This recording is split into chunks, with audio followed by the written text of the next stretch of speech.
Hello guys, welcome back again. उसके होने से तो शुरू करते हैं सीधा स्टोरी से। वही ऑफिस का सीन। नंदिनी जो अपने डेस्क पर बैठी हुई थी, टैबलेट को अपने सामने रखकर, लेकिन उसकी फिंगर्स स्क्रीन को स्क्रॉल नहीं कर रही थी। उसका ध्यान अभी भी उसी मोमेंट में अटका हुआ था जहाँ कल्पना और जतिन एक साथ हंस रहे थे और कल्पना का हाथ जतिन के शोल्डर पर रखा हुआ था। बार बार वो सीन बस नंदिनी की आंखों के सामने घूमे जा रहा था, इतना कि वो अब खुद के हाथ की मुट्ठियों को कस लेती है और फिर अपना फ़ोन उठाकर लॉक स्क्रीन को खोलकर अपने व्हाट्सएप पे आकर कुछ सेकंड तो स्क्रीन को देखती रहती है और फिर कुछ टाइप करने लगती है, जिसमें वो टाइप करती है, तुम कुछ ज़्यादा ही कंफर्टेबल नहीं हो रही थी। और ये टेक्स्ट भेजने के बाद नंदिनी अपने फ़ोन को टेबल पर पटक देती है, जैसे खुद को शांत करने की कोशिश कर रही हो। वहीं दूसरी तरफ कल्पना जो अपने ही डेस्क पर बैठी हुई थी, लैपटॉप ओपन किए, उसका ध्यान पूरी तरह बस अपने काम में ही था कि तभी उसका फ़ोन वाइब्रेट होता है और जैसे ही वो उस मैसेज को पढ़ती है, उसके होठों पर भी हल्की सी स्माइल आ जाती है और वो भी मैसेज का रिप्लाई करते हुए लिखती है, ज़्यादा कंफर्टेबल या तुम्हें थोड़ा ज़्यादा जल गया। कल्पना जैसे ही ये मैसेज भेज देती है, वो अपनी चेयर को पीछे करके जैसे वो अंदर से थोड़ा खुश हो और थोड़ा कॉन्फिडेंट के साथ पीछे होकर बैठ जाती है।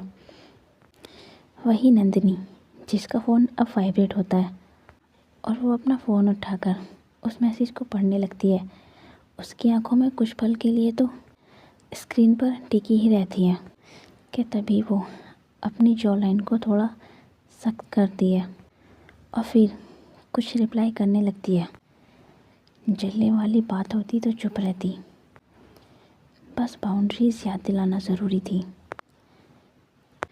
और जैसे ही वो ये मैसेज भेज देती है, कुछ ही सेकंड में कल्पना का रिप्लाई फिर से आता है, रिलैक्स, ऑफिस है, प्लेग्राउंड नहीं और जतिन कोई बच्चा नहीं है, जस्ट रिलैक्स। वही नंदिनी जैसे ही वो कल्पना का ये मैसेज पढ़ती है, वो फिर से अपने फ़ोन को टेबल पर पटक देती है और एक बहुत गहरी सांस लेती है और फिर खुद में ही ये लाइन दोहराने लगती है, ऑफिस है, प्लेग्राउंड नहीं। कल्पना की ये लाइन उसके दिमाग में गूंज रही थी कि उसी वक्त क्लास केबिन के अंदर मीरा जो अपनी फाइल पलट रही थी, उसे ऑफिस का एटमॉस्फेयर थोड़ा हल्का सा चेंज लग रहा था, लेकिन वो अभी भी अपने ही काम में उलझी हुई थी कि वहीं शाम का वक्त ऑफिस की रोशनी अब थोड़ी सॉफ्ट हो चुकी थी। वहीं कुछ लोग जो निकलने की तैयारी में थे और कुछ जो अभी भी स्क्रीन में डूबे हुए थे। तो वहीं आरव जो अपने कदमों को थोड़े संकोच में धीरे धीरे रख रहा था और अपनी नज़रों को इधर इधर घुमा रहा था। और जैसे ही उसने अनन्या को देखा, उसके कदम अपने आप ही उसकी डेस्क की तरफ बढ़ने लगे और वो सीधे जाकर अनन्या के पास खड़ा हो जाता है, हमेशा की तरह बिना कुछ कहे, और बस उसकी स्लीव्स को हल्के से पकड़ लेता है। अनन्या को जैसे ये महसूस होता है, वो अपना हाथ कीबोर्ड से हटाकर आरव की तरह देखने लगती है और फिर कहती है, अरे आ गए तुम। यह कहते हुए अनन्या की आवाज़ खुद ही सॉफ्ट हो जाती है कि तभी आरव अपना सिर हिलाते हुए और बड़ा मासूम सा फेस बनाकर बस एक ही शब्द कहता है, पार्क। आरव की यहाँ पर ना कोई ज़िद थी, ना कोई शिकायत, बस एक छोटी सी इच्छा। तभी अनन्या थोड़ा मुस्कुराते हुए, अभी, कि तभी आरव अपना सिर हिला देता है। तो वहीं अनन्या थोड़ा काम ख़त्म और कर लूँ, फिर चलेंगे, ठीक है?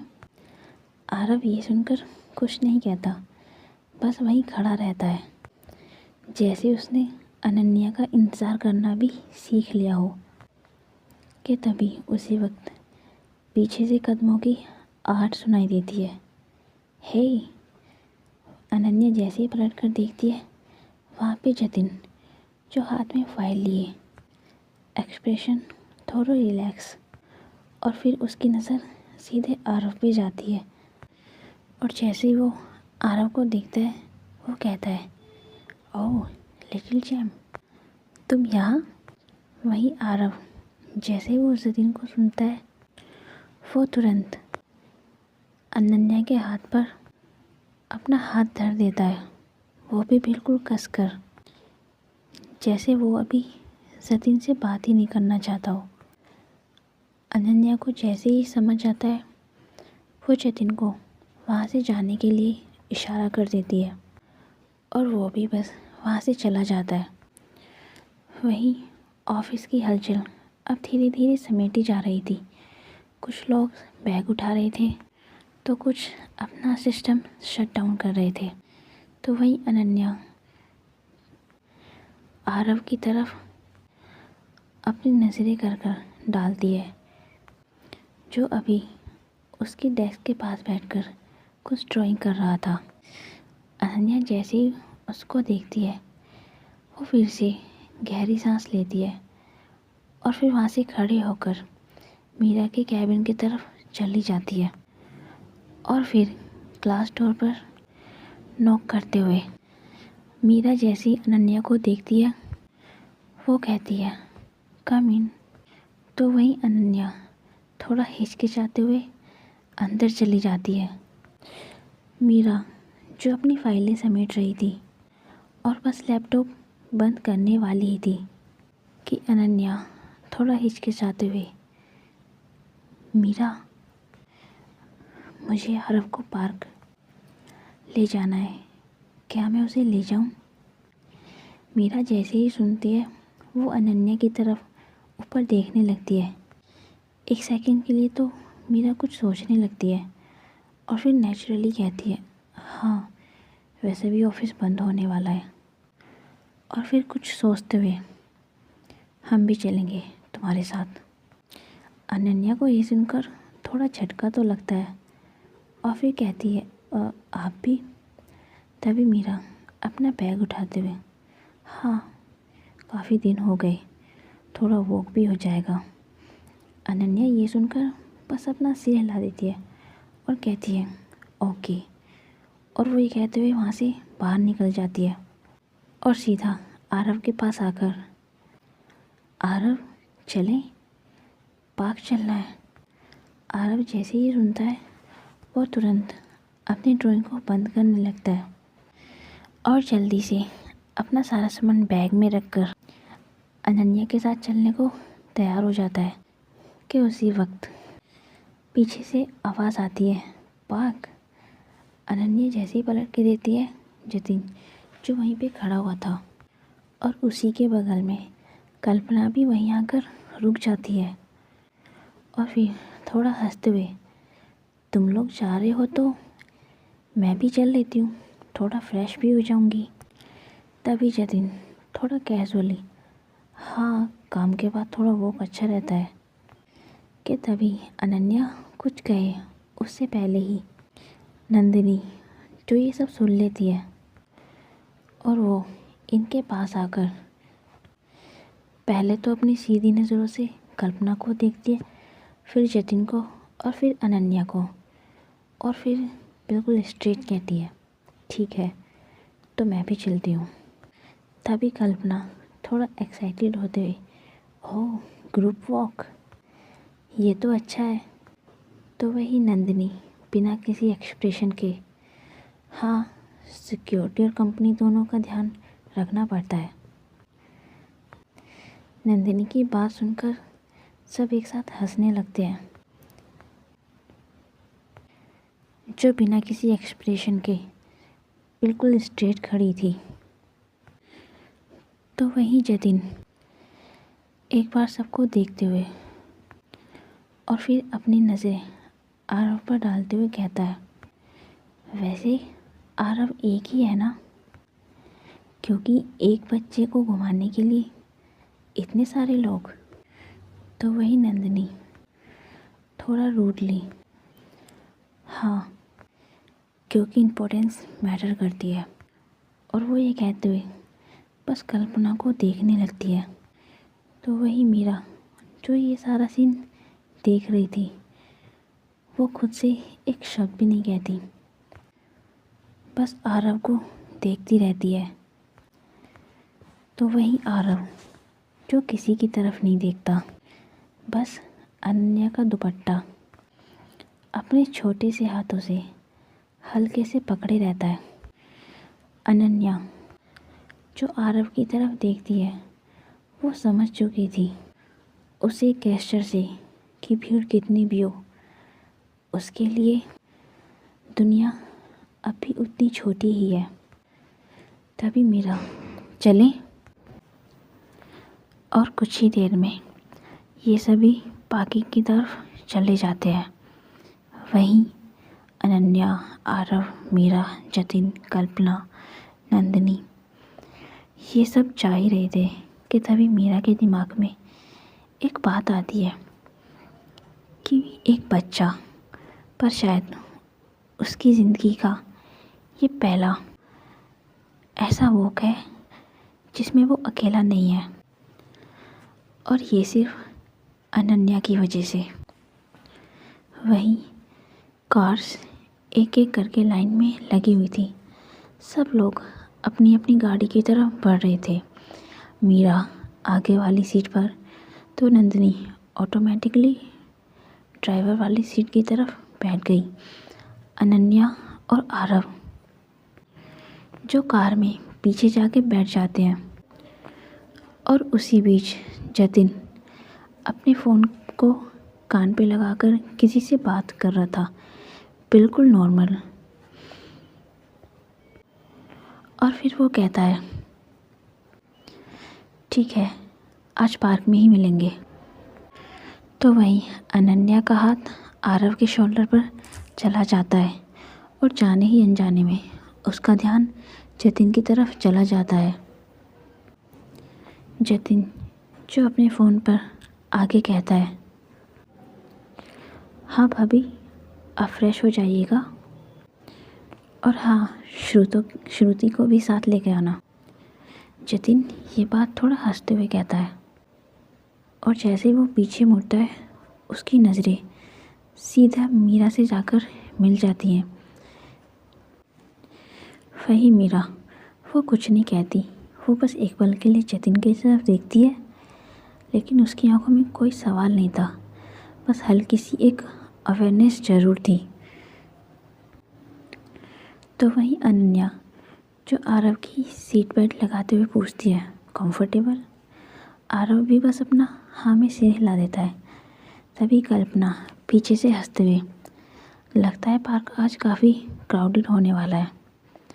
तो वही नंदिनी अपने स्टीयरिंग को संभालते हुए थोड़ा ड्राई टोन में, क्राउडेड हो या ना हो, सेफ्टी क्लियर रहनी चाहिए।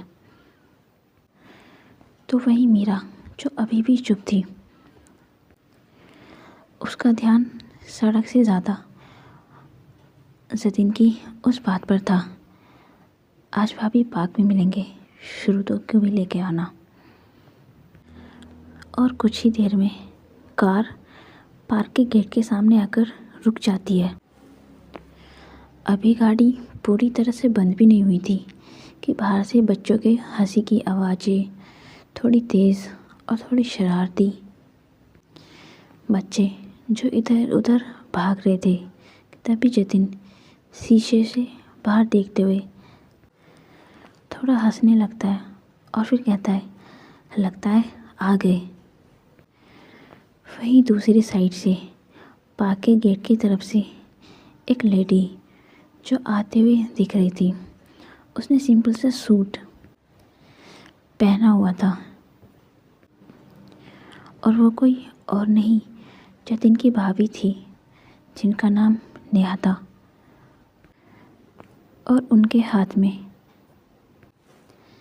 एक बच्ची का हाथ था जिसको उन्होंने पकड़ा हुआ था। वो बच्ची सेम आरव की एज की थी, सिर्फ 4 साल की। देखने में बहुत प्यारी लेकिन बहुत ज़्यादा शरारती, जिसका नाम श्रुति था। वही श्रुति जो पार्क में कदम रुकते ही रुक जाती है और फिर वो चारों तरफ देखने लगती है। इतने सारे लोग, खुली जगह, बच्चे, और फिर नेहा के दुपट्टे को पीछे की तरफ से खींचने लगती है। श्रुति बहुत ज़्यादा एक्साइटेड हो जाती है। पार्क में कदम रखते ही उसकी एनर्जी साफ दिख रही थी। 4 साल की छोटी सी बच्ची, लेकिन आवाज़ और हरकतें बिल्कुल बड़ों जैसी। उसने जैसे ही खुली जगह देखी, वो बस नेहा का हाथ झटक कर तुरंत बोल पड़ती है, देखो ना वहाँ पे कितनी सारी झूले हैं, देखो वहाँ पे स्लाइड भी है, देखो उधर एक और झूला है। वही नेहा जो ये सब सुनकर हंस रही थी कि तभी श्रुति हाथ छोड़कर बस इधर उधर भागने लगती है। कि तभी नेहा, श्रुति धीरे, सब जगह भागना नहीं होता। तभी श्रुति पलट कर जवाब देती है, पार्क भागने के लिए होता है ना।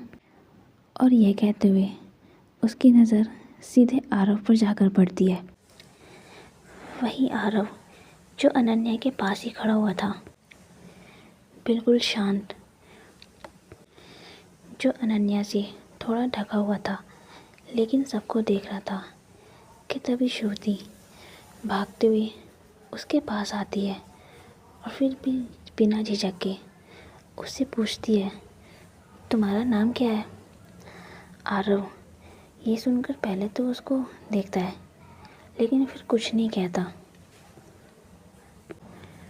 और बस अपना फेस ऊपर करके अनन्या की तरफ देखने लगता है। अनन्या जैसे ही समझती है तो वो कहती है, आरव बता दो।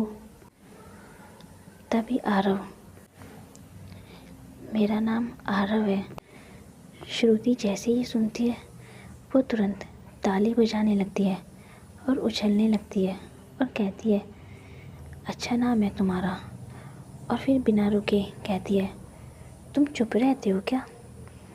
आरव बस अपना सिर हाँ में हिला देता है।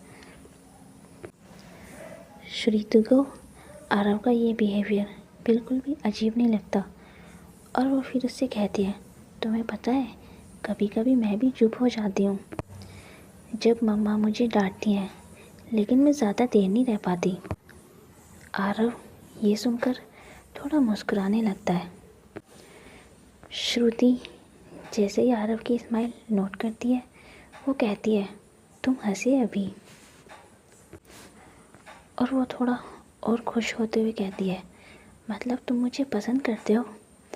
आरव ये सुनकर कुछ नहीं कहता, बस फिर से अपना सिर हिला देता है।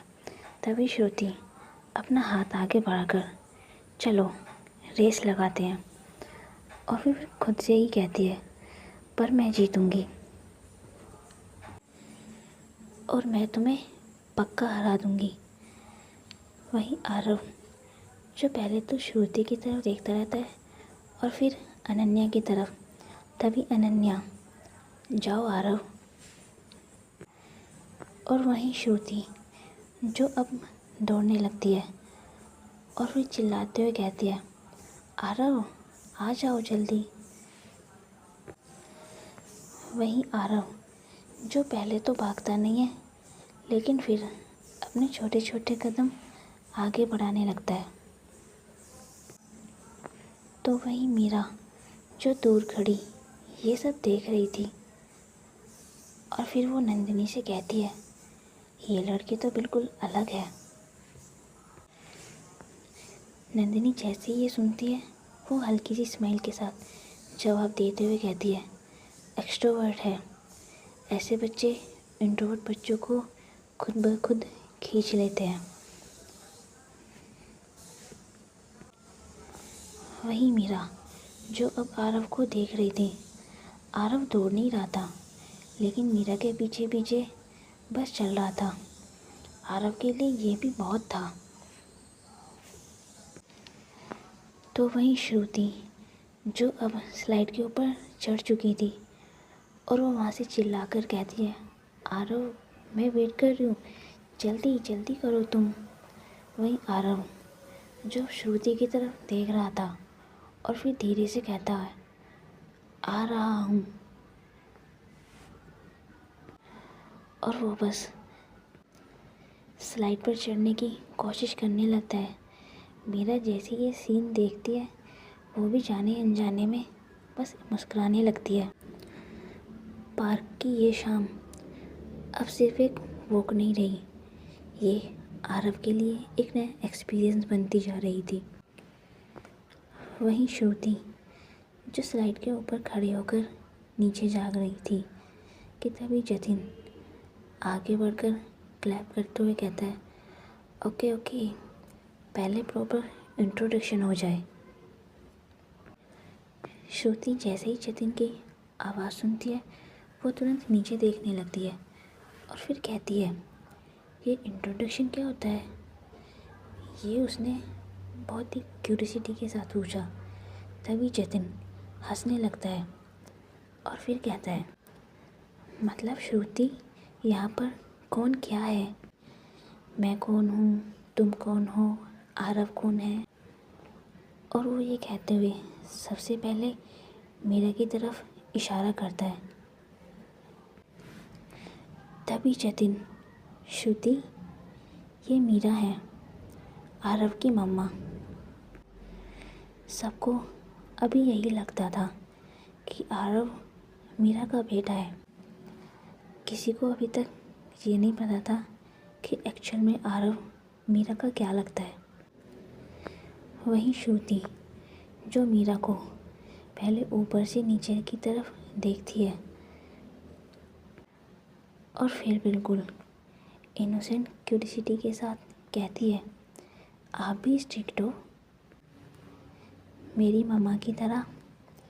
मीरा जैसे ही सुनती है, वो एक पल के लिए तो सरप्राइज़ हो जाती है और फिर खुद को संभालते हुए थोड़ी सी श्रुति ये सुनकर तुरंत रुक सी जाती है और फिर कहती है, अच्छा वैसे स्ट्रिक्ट लोग चॉकलेट ज़्यादा देते हैं।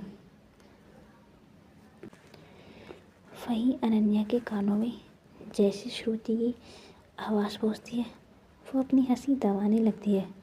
तो नंदिनी भी अपनी आईब्रो उठा के देखने लगती है। तभी जतिन थोड़ा आगे बढ़ते हुए कहता है, और ये जो साइड में एक लेडी खड़ी थी, उनकी तरफ इशारा करते हुए कहता है, ये श्रुति की मामा है, नेहा। तभी नेहा मुस्कुराते हुए आगे आकर कहती है, हेलो। तभी अनन्या थोड़ा पोलाइटली से जवाब देते हुए, हाय। तो वहीं श्रुति थोड़ा एक्साइटेड होते हुए, मेरी मम्मा बेस्ट है पर थोड़ा डांटती भी है। नेहा जैसे ही सुनती है, तभी वो कहती है, श्रुति। तो वहीं श्रुति आरव की तरफ देखते हुए कहती है, तुम्हारी मम्मा भी डांटती होंगी। वहीं आरव जो ये सुनकर मीरा की तरफ देखने लगता है और फिर बहुत हल्के से अपना सिर हिलाते हुए, हाँ। श्रुति जैसे ही ये सुनती है, वो अपनी आंखें बड़ी कर लेती है और कहती है, मतलब हम सेम टीम के हैं। तो वहीं जतिन जो अब अनन्या की तरफ आगे बढ़कर कहता है, और श्रुति ये अनन्या है। तो वहीं श्रुति बिना किसी हेजिटेशन के पूछते हुए, ये भी तुम्हारी मम्मा है? वहीं अनन्या जैसे ही वो सुनती है, उसका चेहरा तो एकदम सफ़ेद पड़ जाता है, लेकिन वो हंसने का दिखावा करने लगती है और फिर कहती है, नहीं। तो तभी जतिन थोड़ा शांत होकर, ये आरव की फ्रेंड है और ऑफिस में काम भी करती हैं। तो वहीं श्रुति जो अनन्या को देख रही थी और फिर आरव से कहती है, तो तुम्हारी स्पेशल पर्सन। आरव ये सुनकर एक पल के लिए खामोश हो जाता है। वहीं अनन्या जो श्रुति को देख रही थी और मीरा भी उसी पल बस अनन्या को ही देख रही थी। तभी अनन्या बहुत सॉफ्टली, मैं आरव की दोस्त हूँ। तो गाइस आज के लिए इतना ही, मिलते हैं नेक्स्ट पार्ट में। तब तक आप अपना और अपने चाहने वालों का ध्यान रखें। बाय।